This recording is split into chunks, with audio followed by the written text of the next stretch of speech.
राज्य शिक्षक भरतीत ऐतिहासिक वळण, मध्ये सवलत घेणारे गुणवत्ताधारक उमेदवार आता ओपन प्रवर्गासाठी पात्र.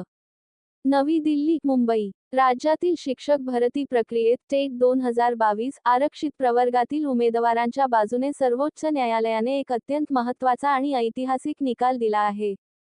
ज्या आरक्षित उमेदवारांनी शिक्षक पात्रता परीक्षेत टेट 5% गुणांची सवलत घेतली आहे, परंतु मुख्य अभियोग्यता परीक्षेत टेट खुल्या प्रवर्गाच्या ओपन कॅटेगरी कट ऑफ पेक्षा जास्त गुण मिळवले आहेत, अशा उमेदवारांना आता खुल्या प्रवर्गाच्या जागेवर नियुक्ती मिळण्याचा मार्ग मोकळा झाला आहे.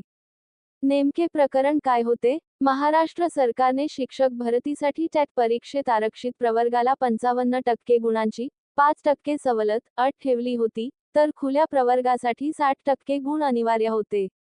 मात्र अंतिम निवड करताना प्रशासनाने असा पवित्रा घेतला होता की ज्यांनी टेटमध्ये सवलत घेतली आहे त्यांना ओपन च्या जागेवर विचारले जाणार नाही. या निर्णयाला मुंबई उच्च न्यायालयाच्या औरंगाबाद खंडपीठानेही दुजोरा दिला होता.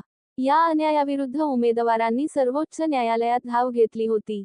सर्वोच्च न्यायालयाचे महत्त्वपूर्ण निरीक्षण. न्यायमूर्ती पमिदिघंतम श्री नरसिम्हा आणि न्यायमूर्ती आलोक राधे यांच्या खंडपीठाने औरंगाबाद खंडपीठाचा तो निकाल रद्दबातल ठरवला आहे.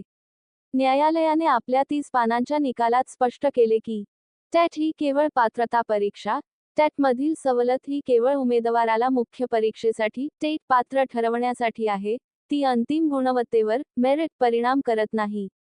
समान संधी लेव्हल प्लेइंग फील्ड. आरक्षित उमेदवारांना दिलेली सवलत ही त्यांना स्पर्धेत येण्यासाठी दिलेली समान संधी आहे.